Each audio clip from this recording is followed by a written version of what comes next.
Buenos días, buenas tardes, buenas noches, and welcome to episode 2 of Chainspotting, where I read and review the top 2 stories that ran across my feed, ran across my screen, ran onto my desk. Today, we're going to be looking into Trump. He wants all Bitcoin to be mined in the US. Is that possible? And then second half of the show today is boomers and money. Do they have too much? Are they hoarding it? What are they doing with the $78 trillion that old timers hold in their old coffers?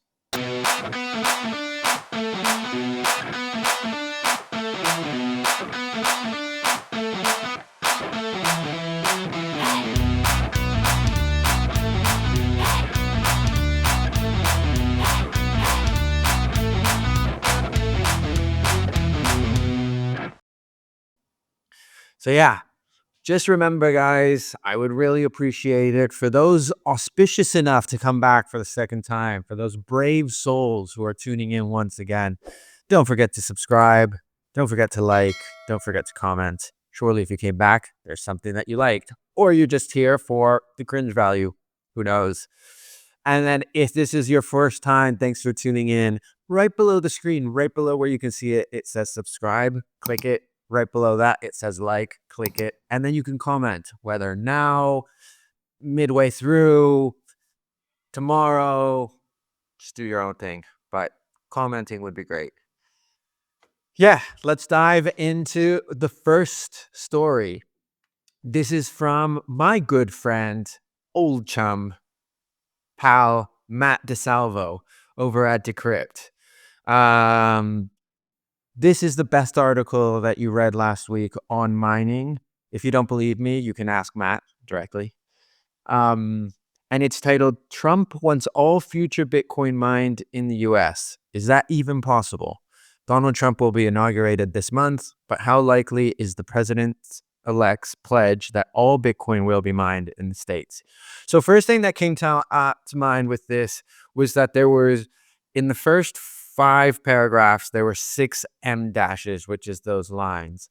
I don't mind M dashes. I do think it's a bit leaned upon in this story. I do remember Liam Kelly, shout out to Liam, a brilliant writer, journalist, and editor. When I was at Decrypt, he said, Pedro, can we tone down the M dash? I want to tighten your copy a little bit. And I do think that it made my copy or made my writing a lot better. So just saying. Let's jump right into it.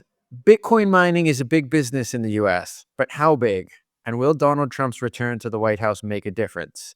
The president-elect last year said, along with plenty of other pro-crypto pledges, that he wanted all remaining coins to be mined on American soil. Spoiler alert, this will be very difficult, if not impossible. Yeah, will be very difficult indeed. Maybe now is a good moment to stop and explain for those listening what is Bitcoin mining. I'll try and do the TLDRs, the too long didn't read explanation. Bitcoin mining is essentially you grab a specialized computer, you plug it into the wall, and then the computer has 2 jobs. One is collect all the transactions that are happening in real time and try and find a number. It's like a lottery or like a bullseye. It's just throwing out random darts at it. And every 10 minutes on average, the protocol is meant so that a computer finds that specific number. And what does that do? It grabs all the transactions or the ones that paid the most in the past 10 minutes, and it puts them in a block. And then it rewards the miner for spending energy to be able to do, because this is essentially securing the network. This is protecting the network. So it rewards the miner with Bitcoin. At the moment, it's 3.25 Bitcoin. It just got halved last year. Or is it 3.125? Fact check me. Drop it here. But yeah, that's essentially Bitcoin mining. It's a fundamental piece of the Bitcoin protocol. And yeah, that's why it's so important. Data compiled by the Miner Mag shows that US miners currently account for around 40% of the mining hash rate, more than any other country. Hash rate is essentially how much computational power is getting put into the network to secure it and to find these numbers. But experts told Decrypt that it is highly unlikely the pro-crypto commander-in-chief will be able to shift the remaining 60% of the Bitcoin mining hash rate to the States. It's impossible, in my opinion, head of digital assets research at VanEck, Matt Siegel, told Decrypt. He added that mining operations all around the world would have to shut down and operations in the US would have to take their place. And CJ Burnett, Chief Revenue Officer at Compass Mining, which provides Bitcoin mining hosting and other services, told Decrypt that while his company was excited about Trump's eagerness for the industry, it would be impractical to move all mining operations to the States.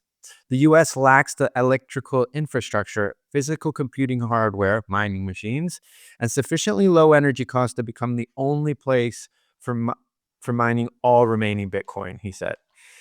It sounds oddly like Burnett says that the US is incapable of absorbing the entire mining infrastructure, which means to me that it is incapable of doing anything, anytime, anywhere. The US is the US empire falling apart. MAGA minds who think that the US should be the end all and the start all of everything are exploding all around the world right now. But yeah, that's just the truth, that besides, you don't want Bitcoin mining to be all in one place. There's regulatory issues, there's capture, um, there's attack surfaces that can increase when just one country has just such a large amount. As far as I know, the Bitcoin mining ecosystem has already exceeded like escape velocity so that it can be under attack. That's as far as I know. I do know that there's people like Matt Corallo, who's a Bitcoin Core developer, who has sounded the alarms on Bitcoin mining and says that it is actually super threatened, super centralized, and under ghastly danger.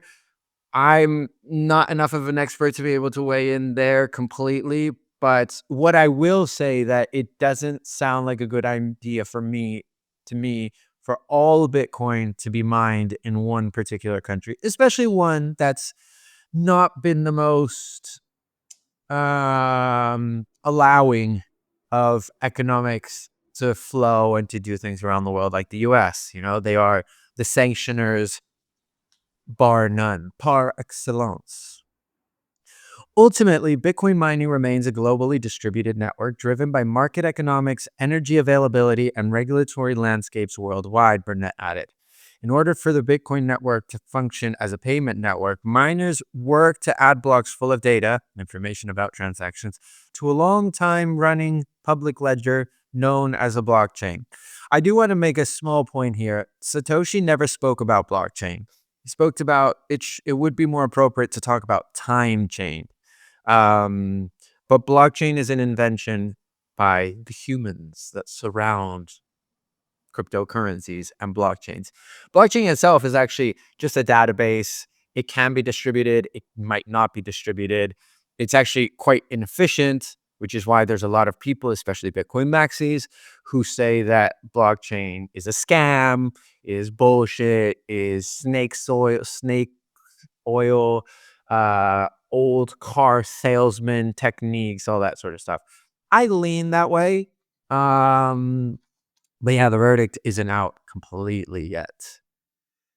As Bitcoin has grown since it launched in 2009, it has become a very big and very secure computer network. I actually think it's the most secure computer network in the world. It's not that I think, that's according to hash rate, computational power.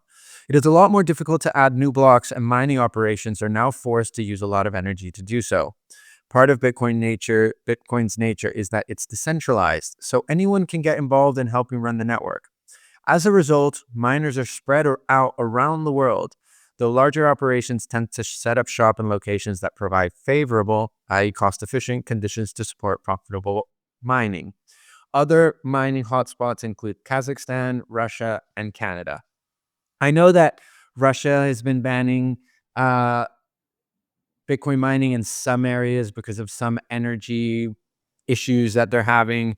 I'm unsure about Canada and Kazakhstan, if I'm honest, but that's as far as I know. I do know, cheers.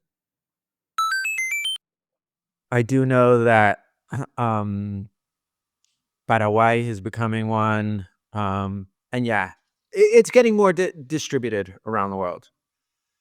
The US became the leader of Bitcoin mining after China launched the 2021 crackdown on the industry, pushing miners elsewhere. Yeah, so there used to be, I think, at one point, like 80 to 90% of Bitcoin was getting mined in China up until 2000, up until 2021, where they pushed. Yeah, they did a blanket ban. According to Nick Carter, this was because they started shifting a lot of their energy to they started changing up their electrical grid. So and they started to do a transition there. So that's what a lot of that was meant for. I remember if you look at the China ban in 2021, you see hash rate drop 50%. But Bitcoin is a resilient bug and it will not be squashed easily.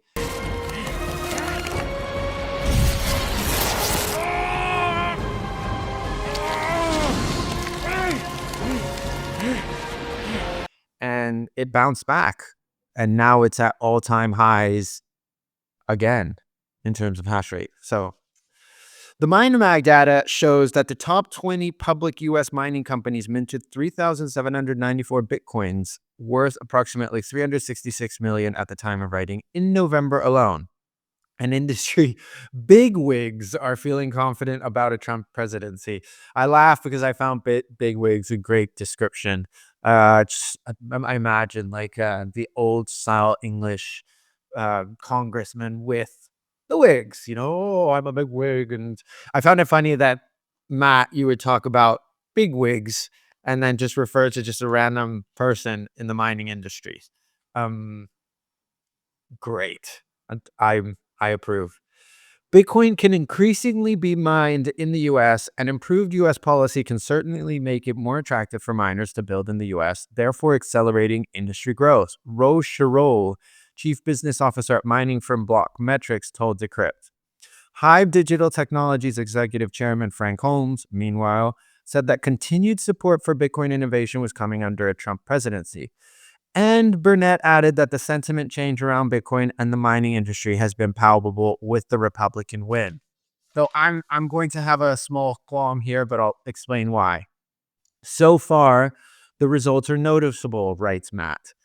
Bitcoin experienced the boost following Trump's victory, breaking new highs shortly after the November 6th election. The biggest coin is currently trading above 98,000 per coin, a nearly 1% jump over the past 24 hours, CoinGecko data shows. It hit an all-time high of 108,135 greenbacks on December 17.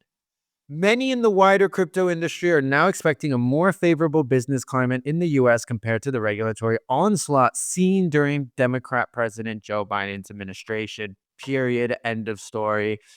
I was hoping for more, Matt. I'll be completely honest, when I finished this story, great story. I was wanting for something a little bit. These last two graphs, at least, they felt a bit divided or distant from the general story.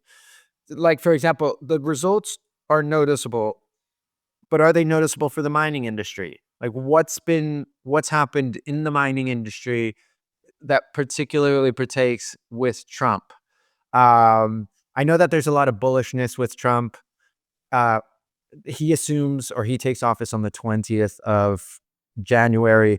What's going to happen on the 21st? I don't know. I'm actually looking particularly to see what he does with Ross Ulbricht. Ross Ulbricht, for those of you that don't know, built a website called the Silk Road.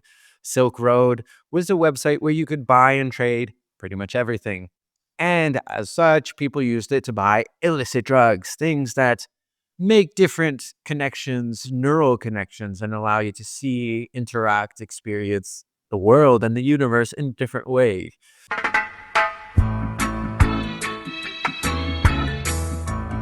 Um, was it successful? Super successful. It's actually one of the best use cases for Bitcoin that's come up because it was just a free market. Did you know actually that books were the number 6 most sold good on the Silk Road? Of course you didn't, because nobody tells you that. But Ross is in jail, and he's serving a 2 life parole sentence without having any priors, by the way. And Trump has said that he's going to free him on day one. If he doesn't free him on day one, what's going to happen? Was it a hoax? Was it not hoax? Is it politically correct to free him? Who knows? What is for sure is that I think that the market is pricing in a lot of optimism at the moment. Um, and I'm cautious to see what's going to happen if he doesn't follow through day one or day 2 or day 3. Will the markets get spooked? How much will they get spooked? Will it be a violent reaction? Will it not be? Um, what's just generally going to happen? So yeah, I think that's something important. And then yeah, tying it back into the story, because that's what we were actually talking about before I carry on another rampage about what's going to happen with Trump. I would have liked some sort of ending about like mining particular. And then the last graph is, yeah, we are expecting a little bit more of a friendly business climate, but it would have been nice to sort of get some sort of hard hitting quote or something to just round it off. Maybe it was there and the editor removed it. Editors do that sometimes, but yeah, that is something. I will say that that was a great story and I enjoyed it very much. Keep up the good work, Matt. Cheers, bud. And short break from our sponsors. Imagination.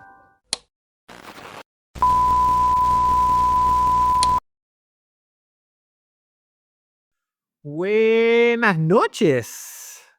And this is the second section of Chainspotting, reading and reviewing the top stories. This story is a little bit different than the ones that I usually cover. This one is about money in general. I do think that we have, in general, a terrible relationship with money. We have terrible relationships between the people that we love and the people around us with regards to money. I've written dozens of articles about this, and I've tried to do a better job myself at improving my relationship with my parents, with money, with my sisters, with my partners, with money, all that sort of stuff.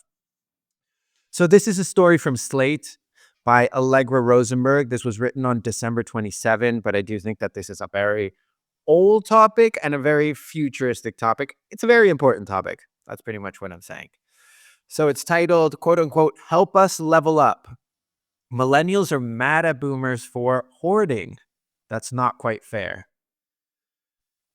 So when Adam Singer saw a Reddit post on Millennials where the poster described how his parents and in-laws were hoarding millions of dollars while OP and his family were struggling to get by, the scenario was familiar to him. Among his friend group in Austin, with a mix of millennials from blue-collar and white-collar backgrounds, Singer had watched a similar trend emerge. Financially comfortable parents refraining from helping out when it would help most. "Seems weird to not level up your kids," Singer commented on X. Oh, I could just imagine the backlash that he would have gotten on the former platform formerly known as Twitter. Boomers holding back money seemed to him to be fundamentally selfish, but others disagreed, sparking a major discussion across social media about what parental responsibility is when it comes to financially supporting adult children. Funny concept. "You aren't entitled to anything," went one typical reply. I would have hoped for a second typical reply. One is just, yeah, it leaves you kind of hanging.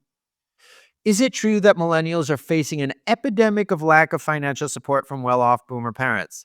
That's a good question. I dug into it. Millennials, so boomers actually hold in the US 50% of all assets. That's roughly $78 trillion. Now, I'm a low-key, low-life journalist. Uh, Although I do like math, 78 trillion is an insane number that I just can't fathom simply. But it's a lot of money. So 50% of all assets are in the hands of boomers. Does that mean that they have a responsibility to give their kids money every now and then for whatever reason? No. Obviously, it all comes down to the parents, the relationships they have, work ethics, all that sort of stuff. But there is a lot of hardship going on. I'd like to remind everybody that millennials have lived through two, not one, two once in a lifetime economic crisis, 2008, 2009, just as we were leaving university. So millennials are from born in 1982 and then until 1996, then comes Gen Z or Gen Z, wherever you're tuning in from. I lived for a long time in Australia, and I don't know why Gen Z or Z stuck. Um, we hold roughly 8% of uh, assets in the US. So that's eight, I think around, got written down actually, so that I don't make a mistake. 13 trillion. And then the silent generation has 13 trillion, which is, or 18 trillion, which is 12%. And then Gen X, 46 trillion, which is 29%. So is there an epidemic lack of financial support from well-off boomer parents? I want you to leave a comment below if you've ever spoken to your boomer parents about money and about what they're going to do with their money. You don't have to necessarily approach it as like, yo, when you die, where's all that fucking money going? No, just like, yo, when you die, what's going to happen with your money? There's ways of framing it. I personally have not spoken to my parents, although I'm going to go and have a coffee with them just now after this, and I haven't spoken to them, but we'll find out soon.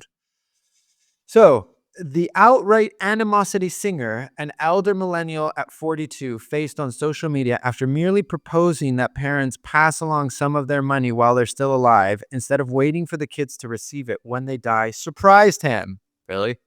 I think it's a beautiful thing to be able to help your own kids succeed, said Singer in an interview. He suggested that parents withholding monetary support was one factor in the epidemic of grandparent grief affecting older Americans. Whenever I've talked to a friend that doesn't have kids yet, the reason is always financial. Yes, life is pretty damn expensive. For children of aging parents who are well versed in their parents' comfortable financial situation and believe that their elders could help out if they wanted to, lack of support can seem like a betrayal. Doesn't seem like a betrayal to me. It can be annoying, frustrating, a peeve. It can be like, come on, just really? But I wouldn't say necessarily a betrayal. Although, unless they're like sitting on, I don't know, tens of millions and I'm like super struggling, or I need, I don't know, 20,000 to start up a new startup or something like that, then I could understand that argument. But according to John C. Henretta, professor emeritus of sociology at the University of Florida, the statistics don't bear out the idea that this is a common scenario. In a longitudinal study conducted on data from early baby boomers born 1948 to 1953 and two preceding generations, Henretta and his colleagues found that financial transfers from parents to children have generally increased over time, a change his team attributes to the shifting demographics of younger generations. There are fewer children in each family to distribute money between, and those children are waiting longer to get married and have children of their own. Younger unmarried adults, such as college students, receive transfers more often across parental generations, and there are simply more of those children in more recent generations. But once these shifts were accounted for in the data and the results adjusted accordingly, Henrietta saw general consistency across cohorts. All I can say is that there's been no change in the willingness of parents to help their children, he said. He pointed out that the group of children, stepchildren excluded, that is consistently least likely to receive parental financial transfers is adult children who are married but without children of their own. That kind of reminds me of going to different places and there's discounts for specific age groups or situations. So there's discounts for old people, boomers, for example, who hold all the money, for example. So interesting that they would have discounts. And then you've got student discounts. I live in Argentina and there's a lot of like local discounts and things like that. But then for like your young aspiring adult, it's weird that you always have to pay full price. Why? The increase in transfers can be explained by changing demographics, but individual parents are no more or less likely than they used to be to help adult children who fit certain characteristics. Rather, it is respondents and children's characteristics that have changed, his paper explains. Though his research didn't include later boomer or Gen X parents, Henrietta expects that those generations would reflect the robust finding across cohorts arrived at by his team and other researchers, that parents are for the most part willing to support children in need, especially before their marriages or after they even have their own kids. Parents have always helped children who have a greater need. Parental traits like affection and altruism won't be done away with easily, even by economic pressures. Yeah, like affection and altruism are intrinsic to the human soul, person, idea, being. So it would be odd that even though there's economic pressures, social pressures, political pressures, and an increase in individualism and isolation in communities, it feels bizarre that parents would just stop being affectionate or altruistic or even want to support their kids in need. So yeah, there's like human characteristics in tension with the economic realities of our age, which are essentially expensive life. The main roadblock standing in the way of parental support is the difficult conversations that are often required to communicate that need. Doug Bonaparth, shout out, who's brilliant on Twitter, a certified financial planner who specializes in working with millennials and their parents on estate planning, said that poor communication is the root cause of the bitterness and feelings of being unsupported that some millennials might have towards their supposedly money hoarding parents. How much is money hoarding? Like, it's not that easy to determine. And that's why essentially that's what Doug is saying. Talk to your parents, talk to your partners, talk to your neighbors, talk to your friends, break the taboo. But like, what is money hoarding? Is $500,000 money hoarding? Is 7 million money hoarding? I'm pretty sure when we get into the hundreds of millions, that's when I would kind of raise my hand and say it's money hoarding. For all of you out there who think that I'm a raging commie who wants everybody to distribute all their money,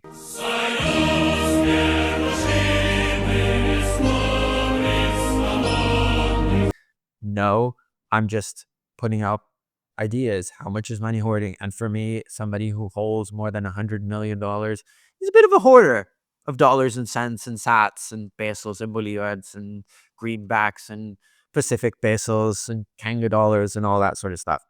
Just want to put it out there.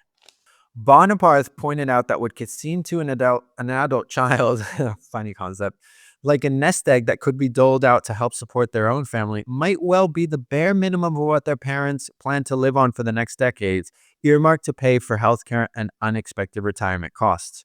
This is especially the case for middle and upper middle class parents without enormous inherited wealth themselves.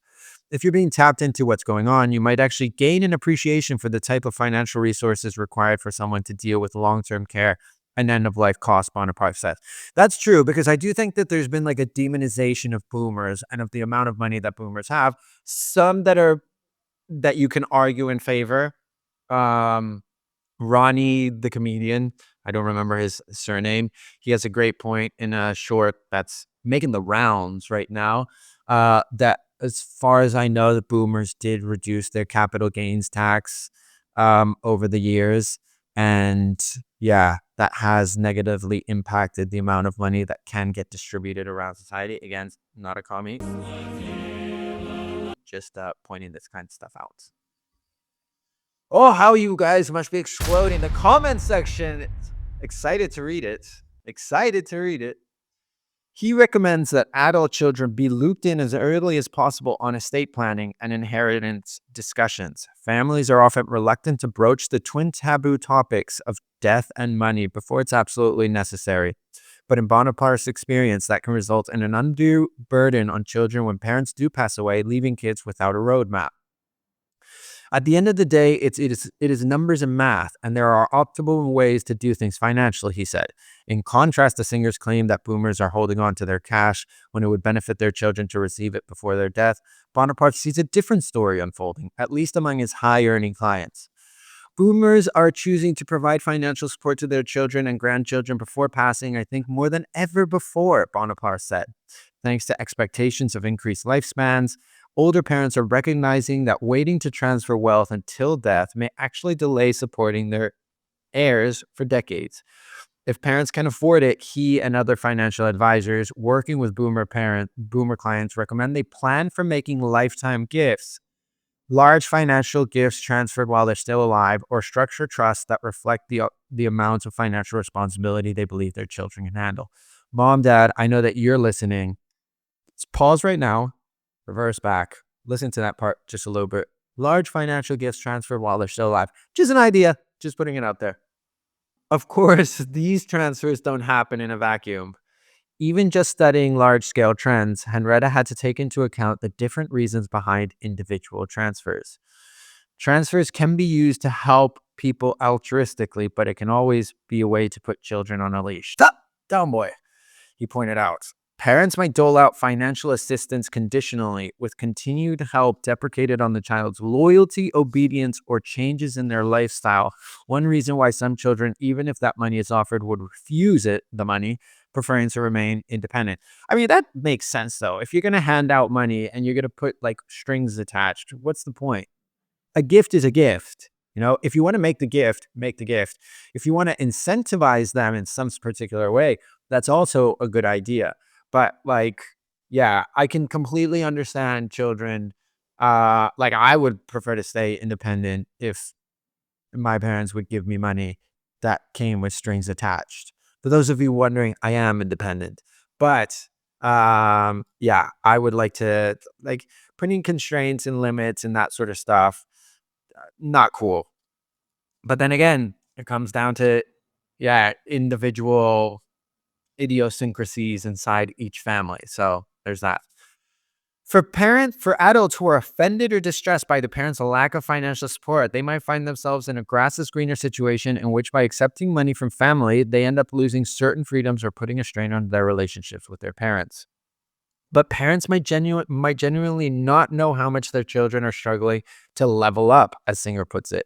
Even if kids make an attempt to communicate their situation, the narrow perspective of some parents can blind them to the economic realities of this decade, in which the various costs of housing, childcare, and education are far beyond what those parents experience while raising their own family.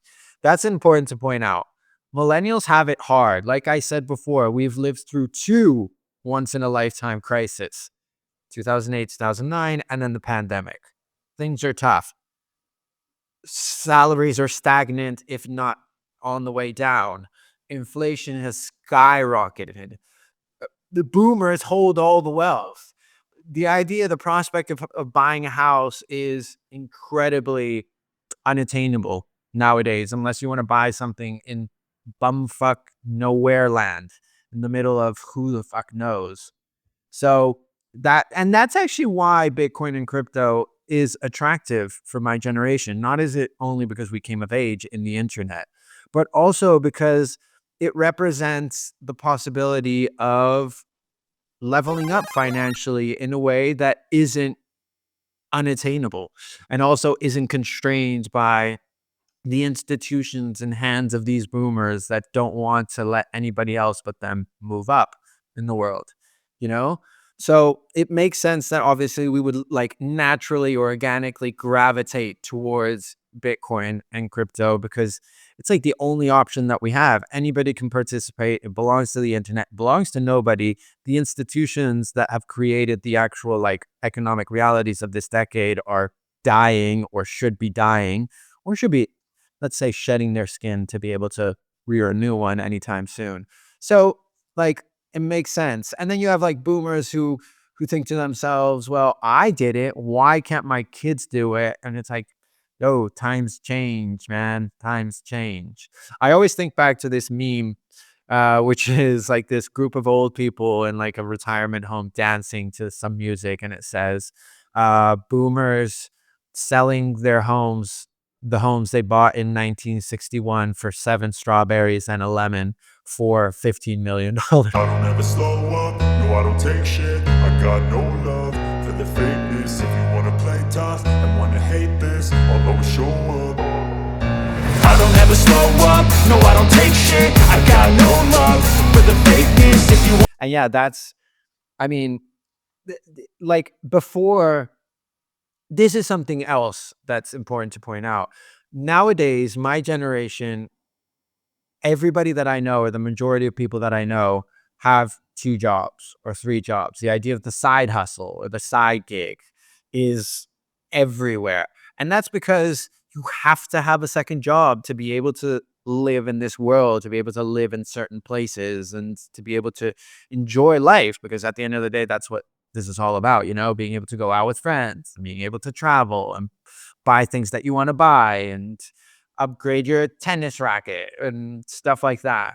So, yeah, I mean, it's hard nowadays. I'm not saying that it's impossible, but yeah, before with one job, you could provide for your entire family. Nowadays, with 2 or 3 jobs, you're barely providing. Financial, back to the story. Sorry for that little rant. Financial transparency is probably worth establishing nonetheless, no matter how taboo the subject might be within a family, and no matter the actual amount of money in the bank, whether it be millions or close to nothing. I'd say let's squeeze all parents. Lack of communication about finance and estates can lead to the kind of simmering resentment that Singer sees between his friends and their boomer parents. Not having the conversation is the worst thing you can do, said Bonaparte. If your goal is not to burden your kids, then do the planning. With me, ha, said Doug, sneaky plug-in. Boomers have amassed a huge amount of wealth. Mhm. Despite Bonaparte's anecdotally observed uptick in lifetime gifts and estate planning to benefit adult children, much of this money will remain with the older generation right up until it isn't. Over the next few decades, an event financial experts are calling the Great Transfer will seismically affect American society as this money gets passed down. This great transfer has the potential to exacerbate, Bitcoiners, cover your ears because you're going to hate this, inequality across the country and make it even harder for those who, without intergenerational wealth, to establish themselves and their families comfortably. Even those who do receive money from their parents might struggle to make the most of the sudden windfall, especially if they believe that the money would have been best put to use decades prior while their parents were still alive. That's true. Although resentment, like once your parents are dead, I don't know. My parents are still alive, and I hope they stay alive for many more years to come. But yeah, to resent my parents or parents who left you millions of dollars, perhaps, potentially, who knows, because they didn't give it to you before. That's why you want to have this conversation now. Essentially, the underlying idea behind this is have a conversation with your parents about their money and what's going to happen when they're going to die. I think that's a interesting idea.